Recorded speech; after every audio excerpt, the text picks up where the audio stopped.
Buenos días, buenas tardes, buenas noches. Aquí con otro nuevo tema. Bueno, eh, el día de hoy pues les voy a hablar sobre tres procesos fundamentales para la vida, lo cual son la transcripción, la traducción y la replicación.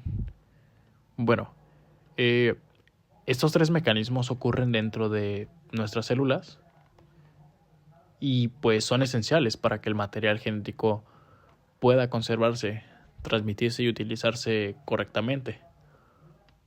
Para entenderlos bien, primero debemos recordar que el ADN o ácido desoxirribonucleico contiene toda la información necesaria para construir y mantener un organismo.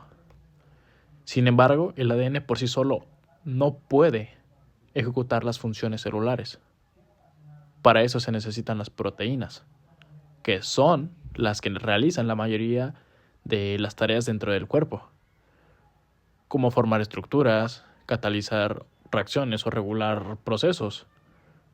Pero entonces, ¿cómo se pasa de la información contenida en el ADN a las proteínas? Bueno, aquí entran los procesos que voy a explicar brevemente, que son la replicación, la transcripción y la traducción. Muy bien, comencemos con la primera etapa, que vendría siendo la transcripción. Hablemos primeramente de lo que es la expresión genética y el flujo de información. Bueno, eh, la expresión genética es el proceso mediante el cual la información está guardada en el ADN y se convierte finalmente en proteínas funcionales. Muy bien, todo comienza en el núcleo, donde se encuentra el ADN, y sigue el llamado dogma central de la biología molecular. El ADN se transcribe en ARN y el ARN se traduce a proteína. Hablemos de que este flujo de información es muy esencial para la vida. Pongamos un ejemplo. Cada célula de nuestro cuerpo tiene el mismo ADN, pero no todas expresan los mismos genes. Así que gracias a la transcripción, una célula muscular puede producir proteínas de contracción y una neurona proteínas de comunicación. Ahí es donde encontramos la diferencia. Muy bien, ahora pasémonos a hablar sobre qué es la transcripción. Bueno, como bien lo dice la diapositiva, la transcripción es el proceso de la síntesis de RNA a partir de DNA. Bueno, digamos que la transcripción es el primer paso para que un gen se pueda expresar. Aquí una enzima llamada ARN polimerasa copia una sección específica del ADN para que ésta pueda formar una molécula de ARN. Este ARN es complementario a la hebra molde del ADN, pero en lugar de timina, esta usa el uracilo. O sea, sé que solo una de las hebras de ADN se utiliza como molde. La transcripción es como hacer una fotocopia temporal de la información que luego servirá de guía para poder fabricar proteínas.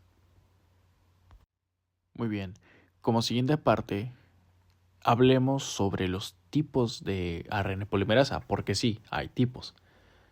En esa parte le vamos a hablar de eucariotas. Muy bien, encontramos tres tipos: la ARN polimerasa 1, la ARN polimerasa 2 y la ARN polimerasa 3.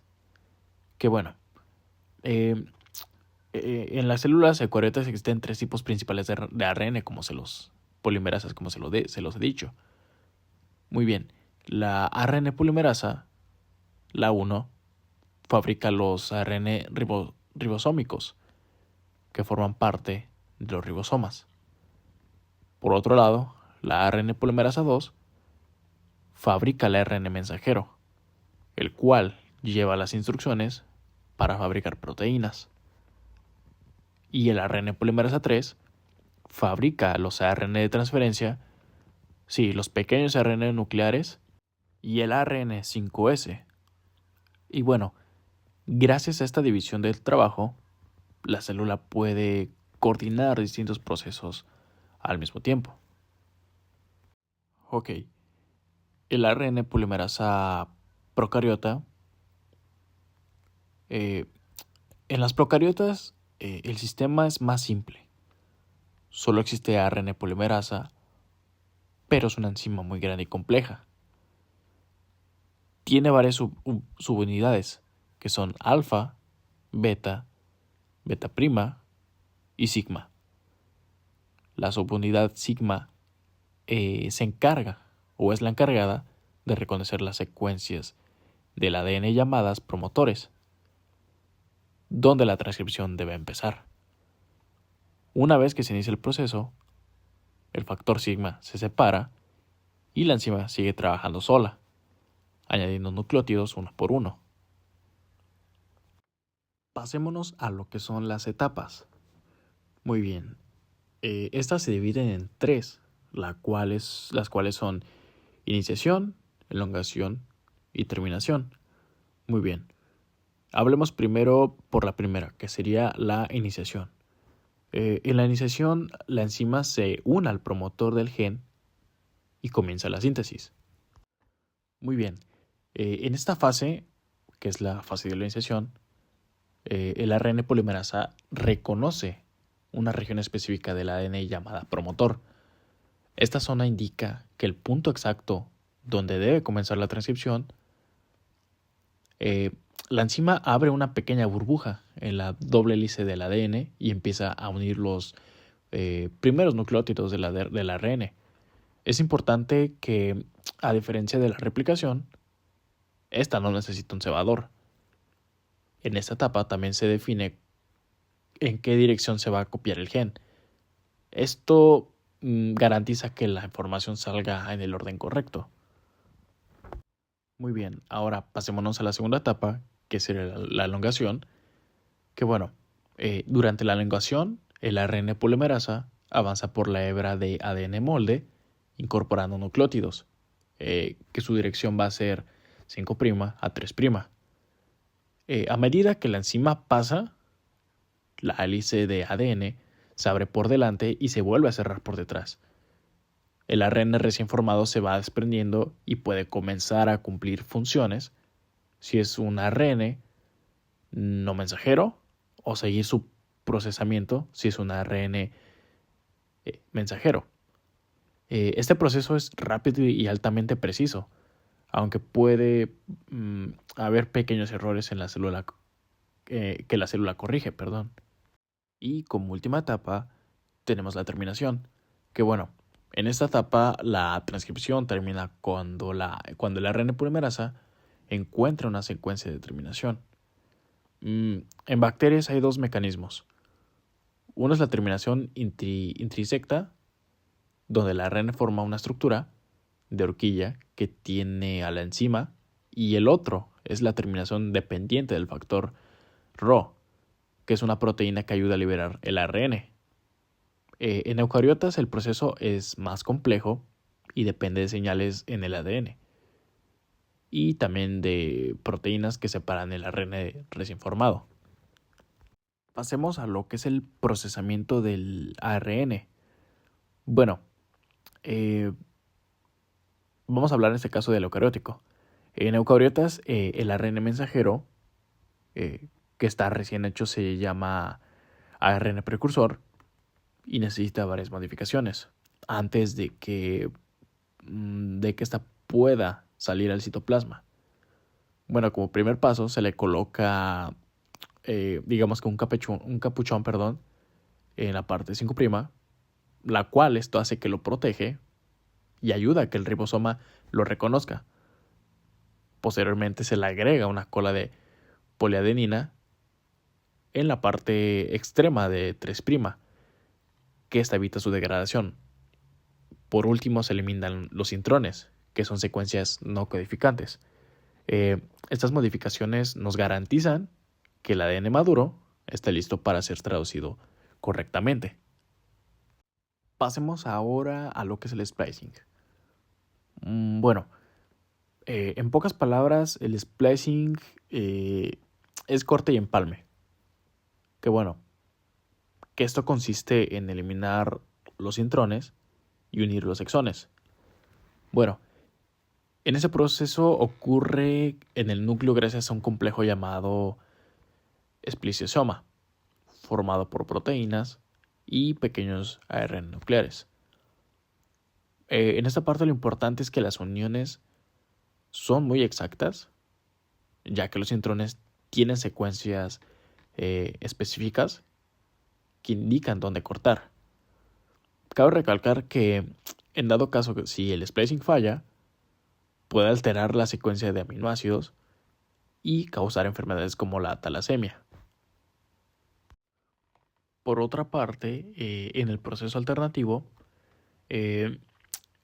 algunos genes pueden sufrir un splicing alternativo, perdón. ¿Qué quiere decir esto? Bueno, es decir, diferentes combinaciones de exones. Esto permite que un solo gen produzca varias proteínas distintas, pero dependiendo del tejido o de las necesidades de una célula. Un ejemplo es el gen de la tropomiosina, que produce versiones diferentes en el músculo, en el cerebro y en otros tejidos. En este mecanismo aumenta enormemente la diversidad proteica sin aumentar el número de genes. Hablemos sobre unas diferencias entre procariotas y eucariotas. Bueno, en las procariotas la transcripción y la traducción ocurren al mismo tiempo y en el mismo lugar. ¿Por qué? Porque simplemente no hay un núcleo. Esto hace que puedan responder muy rápido a los cambios del ambiente. A diferencia, en cambio, en las eucariotas, esos procesos van separados. La transcripción ocurre en el núcleo y la traducción en el citoplasma. Esa separación permite más control y regulación, pero también tenemos la desventaja de que es el proceso un poco más lento. Muy bien, pasémonos a lo que son los inhibidores, que bueno, existen compuestos que pueden bloquear la transcripción, sí, porque sí los hay. Por ejemplo, sería la rifampicina, que se usa contra la tuberculosis. Esta bloquea el ARN polimerasa de las bacterias. En cambio, la amanitina, una toxina de un hongo Amanita phalloides, bloquea el ARN polimerasa 2 de los humanos y puede ser mortal. Hablemos de que también hay otros compuestos experimentales, como lo son la actinomicina D, que interfieren con el ADN. Estos ejemplos muestran cómo el conocimiento de la transcripción tiene aplicaciones médicas. Debido a esto, nos puede traer repercusiones genéticas, o sea, enfermedades genéticas. Cuando el procesamiento del ARN falla, se puede generar proteínas defectuosas. Por ejemplo, en la talasemia se altera el corte y empalme del ARN de la hemoglobina, lo cual provoca la anemia. En otras enfermedades, como la fibrosis quisticia o la atrofia muscular espinal, las mutaciones afectan la maduración del ARN. Por eso, estudiar la transcripción no solo es importante para poder entender y comprender la biología, sino también para comprender el origen molecular de muchas patologías. Bueno, como una parte importante para finalizar esta etapa, llamémoslo así, vamos a explicar la manera más sencilla de lo que es un operón. En este caso vamos a hablar sobre el operón de la arabinosa, que bueno, Es un grupo de genes que tienen a la bacteria E. coli para poder aprovechar la arabinosa como fuente de energía. Bueno, en esta imagen podemos ver tres partes principales. Que bueno, la primera sería que está el gen regulador ARA-C, que produce una proteína llamada ARA-C. Esta proteína es la que controla si el operón se enciende o se apaga. Después vienen los sitios de control, que son zonas donde se une la proteína ARA-C o la ARN polimerasa para iniciar o detener la lectura de los genes. Aquí también se encuentra el sitio CAP, que ayuda a activar el operón cuando no hay glucosa. Finalmente están los genes estructurales, ARA-B, ARA-A y ARA-D, que producen tres enzimas. Estas enzimas transforman la arabinosa en sustancias que la bacteria puede usar como energía. Y bueno, cuando no hay arabinosa, la proteína ARA-C, el operón, y los genes no se expresan. Pero cuando sí hay arabinosa, esta se une a la proteína ARA-C y eso hace que el operón se reactive y los genes se empiecen a transcribir. Posteriormente pasémonos a la segunda etapa, que vendría siendo la etapa de la traducción. Bueno, comencemos con lo que es la traducción. Bueno, la traducción es el proceso mediante el cual la secuencia de nucleótidos del mensajero RNA se convierte en la secuencia de aminoácidos de una proteína. ¿Cómo ocurre esto? Bueno, esto ocurre en los ribosomas, donde participan mRNA, o sea, el que lleva el mensaje, y tRNA, o sea, el que transporta los aminoácidos, y el RNA, que forma parte estructural del ribosoma. Para que me entiendan, un pequeño resumen, el ribosoma es como la fábrica, el mRNA es el manual que da las instrucciones, y el tRNA, los obreros que llevan los aminoácidos correctos para poder ensamblar la proteína. Por otra parte, hablemos del ribosoma. Bueno, el ribosoma pues, es una estructura que está formada por dos cosas, que está formada por rRNA y proteínas. Estas están presentes tanto en procariotas y como en eucariotas. En procariotas tiene un tamaño de 70S, que son subunidades, 50S y 30S, mientras que en eucariotas es de 80S y sus subunidades son de 60S y 40S. Cada subunidad contiene diferentes tipos de RNA. En eucariotas, los ribosomas se ensamblan en el nucleolo, que es una región del núcleo y muy activa en la producción de rRNA. El ribosoma tiene tres sitios importantes, A, P y E, donde ocurre la entrada, unión y salida de tRNA durante la síntesis. Muy bien, como siguiente parte pasemos a lo que es el mensaje, que vamos a hablar sobre el tRNA, que es la molécula adaptadora que interpreta el código del mensajero RNA. Bueno, esta tiene una forma de trébol con un anticodón que se une al codón del mensajero RNA y un extremo 3'OH donde se une al aminoácido. Cada aminoácido pues tiene su propio aminosil tRNA sintetizada.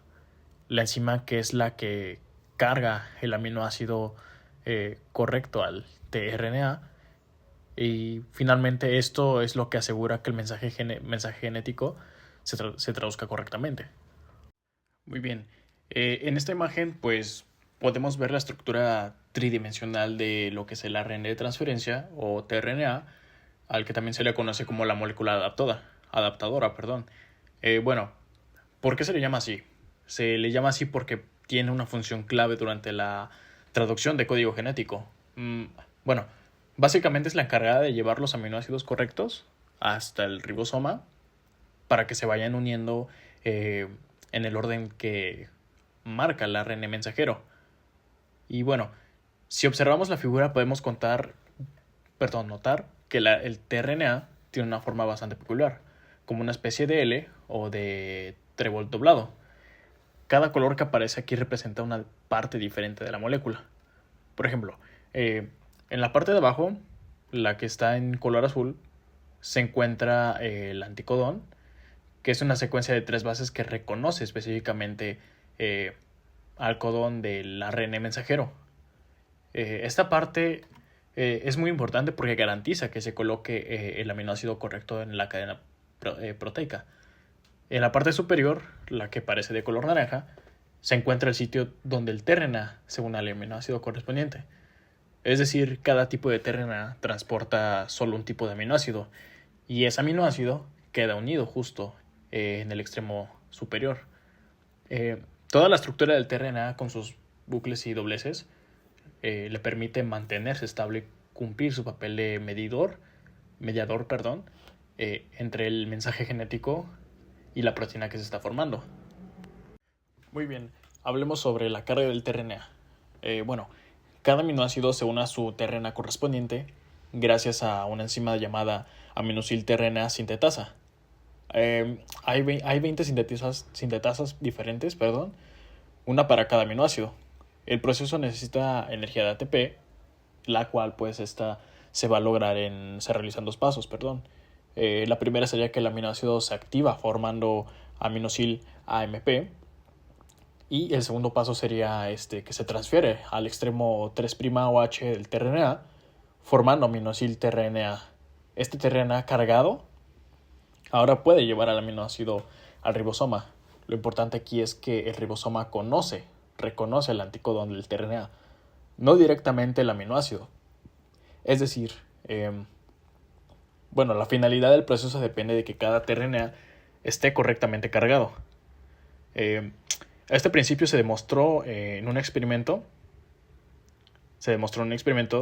De Chapeville, donde se vio que un tRNA con anticodón de alanina podía colocar cisteína si estaba mal cargado. Pasamos a la primera etapa de la traducción, que sería la iniciación, la traducción comienza con el codón de inicio en AUG que codifica para metionina. En procariotas se usa una metionina modificada, que sería la N-formilmetionina, que se forma un complejo de iniciación que incluye 4 cosas, que la primera sería la subunidad menor del ribosoma, el mensajero RNA, el tRNA iniciador con metionina y los factores de iniciación IF1, IF2 y IF3. En procariotas, el ribosoma reconoce el sitio Shine-Delgarno, una secuencia complementaria al 16RNA. En cambio, las eucariotas reconoce la caperuza 5' del mensajero RNA cuando todo está alineado. Se une a la subunidad mayor, que sería 50S o 60S, y se forma el ribosoma completo, listo para comenzar la elongación. Como segunda parte, tenemos la elongación, durante la elongación, el ribosoma se mueve codón por codón a lo largo del mensajero RNA en cada ciclo.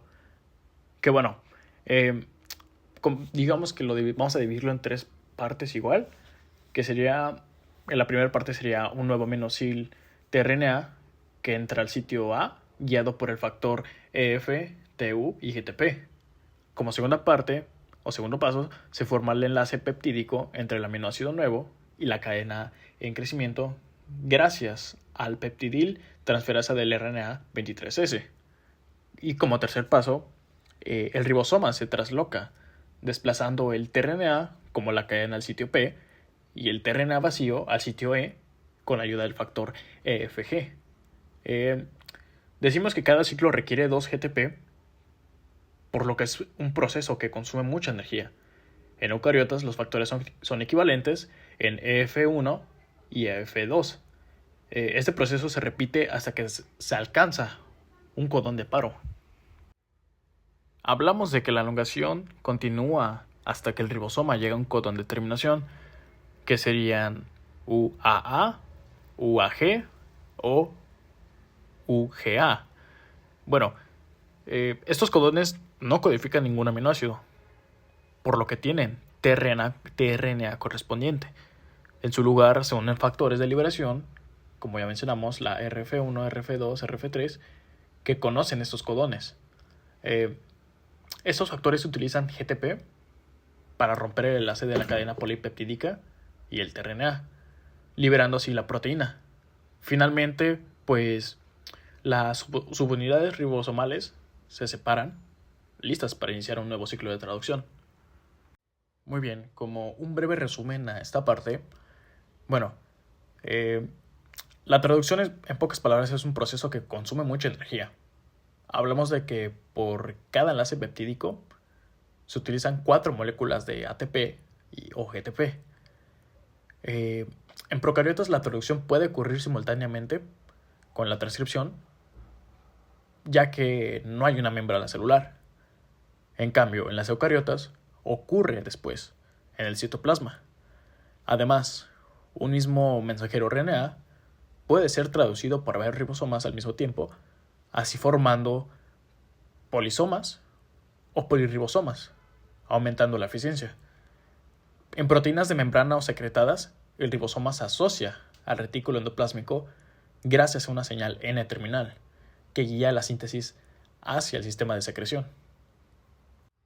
Bueno, aquí podemos ver una imagen de un polirribosoma, que también se conoce como polisoma. Bueno, básicamente lo que estamos viendo es una cadena de ARN mensajero, que es esa línea delgada que se nota extendida a lo largo de la imagen. A lo largo de esta cadena hay varios puntitos oscuros y cada uno de esos puntitos representa un ribosoma. Aquí lo interesante es que todos estos ribosomas están leyendo al mismo ARN mensajero al mismo tiempo, solo que cada uno va un poco más adelantado o más detrás de la lectura. Pero aquí la pregunta es, ¿y qué están haciendo exactamente? Cada ribosoma está fabricando una proteína. Entonces, mientras uno empieza a leer el mensaje, otro ya va a la mitad. Y otro tal vez ya está terminado la proteína. Este proceso se le llama traducción.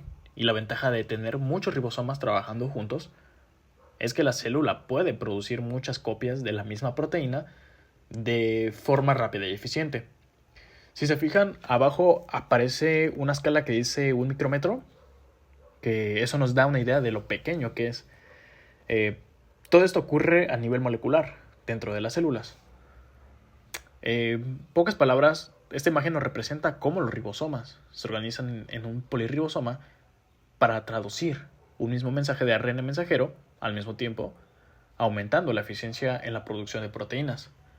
Es decir, como una cadena de ensamblaje, donde cada ribosoma es un obrero construyendo la misma pieza, pero en distintas etapas del proceso.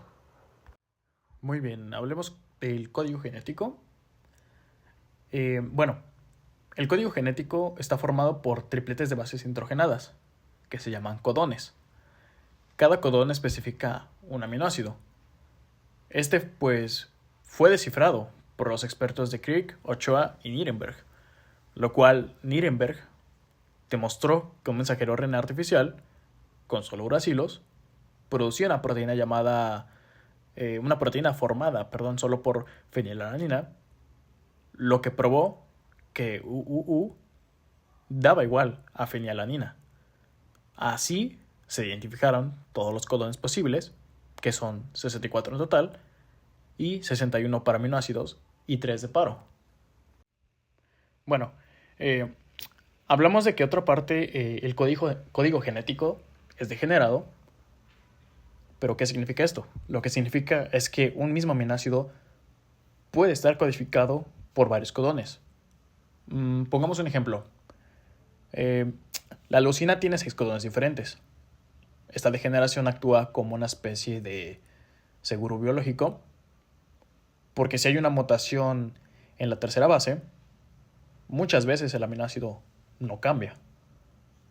Por eso se dice que el código genético es robusto y casi universal. ¿Por qué? Porque se conserva en todos los organismos, desde las bacterias hasta los humanos.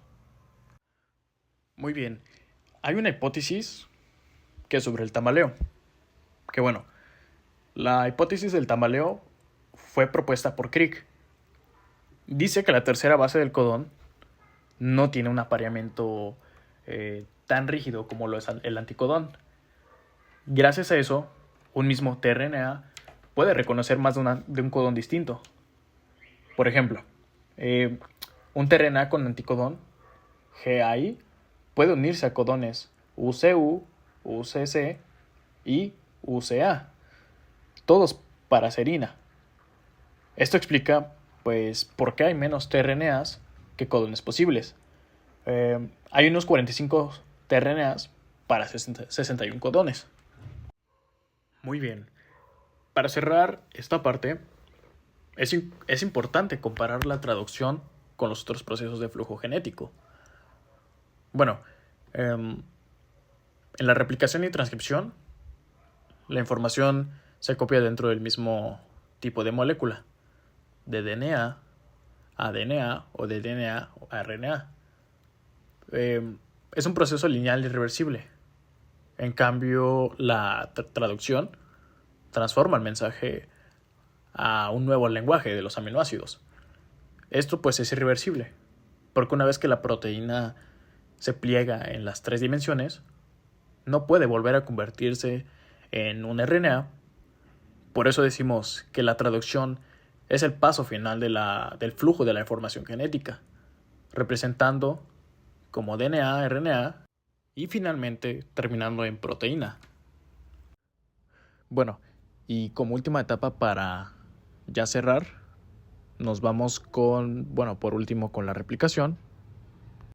Bueno, para comenzar, recordemos el dogma central de la biología molecular, que fue propuesto por Francis Crick en 1970, que básicamente este dogma nos explica cómo fluye la información genética del ADN al ARN y el ARN a las proteínas. Posteriormente, Temin descubrió la retrotranscriptasa, que es una enzima que permite intervenir en el proceso, pasando del ARN al ADN, lo cual le valió el premio Nobel en 1975, que esto demuestra que la información genética puede fluir en ambas direcciones dependiendo del organismo. En esta imagen tenemos el dogma central de la biología molecular. Básicamente, esta imagen explica cómo pasa la información genética dentro de una célula. Todo comienza en el ADN, que es donde guarda toda la información que determina cómo somos y cómo funciona nuestro cuerpo. El ADN puede replicarse, o sea, hacer una copia exacta de sí mismo para que cada célula nueva tenga la misma información genética. Después viene la transcripción, que es cuando el ADN sirve como molde para formar ARN, y podríamos decir que el ARN es una especie de copia temporal que lleva la información del ADN hacia los ribosomas, que están encargados de fabricar proteínas. Luego sigue la traducción, donde ese ARN se convierte en una proteína. Las proteínas son súper importantes porque son lo que hacen que casi todo el cuerpo funcione, ya que forman estructuras, regulan procesos y hasta definen al organismo, vaya. Ahora, si se fijan en la parte roja del esquema, también aparece algo llamado transcripción inversa, que eso pasa en algunos virus, como los retrovirus, donde el ARN puede volver a transformarse en ADN. Una vez que ya se entendió cómo funciona el ADN, los científicos se preguntaron, ¿cómo hace una célula para copiar su ADN antes de dividirse? En esta hipótesis se propusieron 3 ideas, que la primera es la teoría conservativa, donde la molécula original se mantiene intacta y se hace una copia totalmente nueva.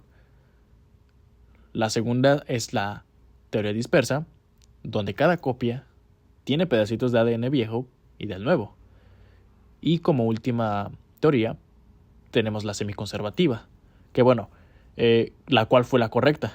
En este modelo, cada molécula nueva conserva una hebra original y una recién formada, que este modelo fue comprobado por Meselson-Stahl y es el que asegura que la información genética se mantenga igual en cada célula.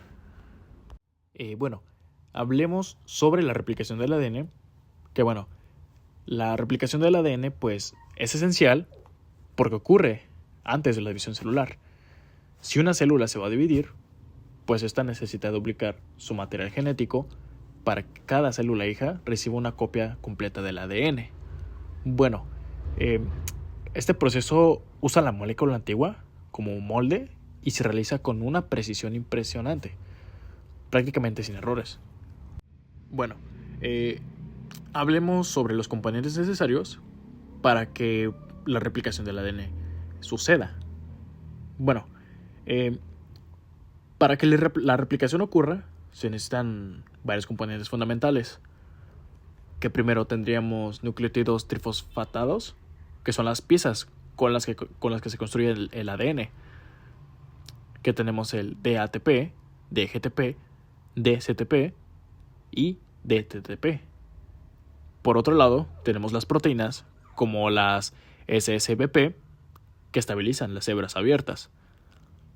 Y como último tenemos enzimas especializadas entre ellas, que tenemos la helicasa, que rompe los puentes de hidrógeno y separa las hebras, la topoisomerasa, que evita el sobreenrollamiento, la RNA polimerasa, que forma un pequeño fragmento llamado cebador, la ADN polimerasa 3, que es la principal enzima que sintetiza las nuevas hebras, y la ADN polimerasa 1, que reemplaza el cebador por ADN, y bueno, como último también tenemos la ligasa, que se encarga de unir a los fragmentos. Muy bien, hablemos sobre las 3 fases de replicación de las procariotas, que bueno, la replicación en procariotas como las bacterias empiezan en un punto llamado orice, que desde ahí el proceso avanza en 2 direcciones, creando lo que llamamos horquillas de replicación. Empecemos con la primera fase, que es la iniciación, que bueno, comienza con la apertura del ADN por acción de la helicasa y la estabilización por las proteínas SSB. Después, la RNA polimerasa coloca los cebadores, que servirán de inicio para que las polimerasas comiencen a trabajar. Como segunda parte, en la elongación, aquí el ADN polimerasa 3 sintetiza las nuevas cadenas en una hebra. La síntesis es continua. Esa es la cadena líder o conductora. En la otra hebra, se hace de manera discontinua, formando fragmentos de Okazaki. Por eso se dice que la replicación es semidiscontinua. Y finalmente, en la terminación, la ADN polimerasa 1 reemplaza los cebadores de ARN por ADN y la ligasa une los fragmentos para formar una cadena continua. Como resultado, pues tenemos 2 moléculas de ADN idénticas listas para repartirse en la división celular. Bueno, en las células eucariotas el proceso es muy similar, pero más complejo. A comparación, aquí el ADN está dentro del núcleo y hay muchos puntos de origen de replicación, llamados replicones, lo que permite copiar grandes genomas de forma simultánea. Además, el ADN se asocia con histonas, proteínas que son proteínas que forman la cromatina. Durante la replicación, las histonas antiguas se unen a la cadena líder y las nuevas de la cadena retardada, por lo que ambos procesos, replicación y síntesis de histonas, deben de ir coordinados. En los telómeros, que son los extremos de cromosomas, ocurre algo particular. Cuando se elimina el último cebador, la cadena retardada queda un poco más corta. Esto hace que los telómeros se acorten en cada división, lo que está relacionado con el envejecimiento celular. Y bueno, una breve conclusión ya para cerrar. Podemos decir que los procesos de replicación y transcripción y traducción son la base de toda la biología molecular, ya que son los mecanismos que aseguran la información genética que está escrita en el ADN se mantenga, se exprese y se transforme en las estructuras funcionales que forman a todos los seres vivos. La replicación nos garantiza la continuidad de la vida porque copia el ADN con una precisión casi perfecta, permitiendo que cada célula nueva tenga la misma información que la original. La transcripción, por su parte, convierte esa información en un mensaje funcional el ARN que actúa como una especie de copia temporal del ADN, para que el código pueda salir del núcleo y ser interpretado. Y finalmente, la traducción es el proceso que toma ese mensaje y lo transforma en proteínas, que son las verdaderas ejecutoras de todo lo que ocurre en la célula, desde formar tejidos hasta regular reacciones químicas o incluso hasta defendernos de enfermedades. Juntos estos tres procesos forman un ciclo perfecto. El ADN guarda la información, el ARN la transmite y las proteínas lo ejecutan. Gracias a esta coordinación, las células pueden crecer, dividirse, reparar daños y adaptarse al entorno. Y bueno, hemos llegado al final de este tema, que sería todo. Espero me haya dado a entender y muchas gracias.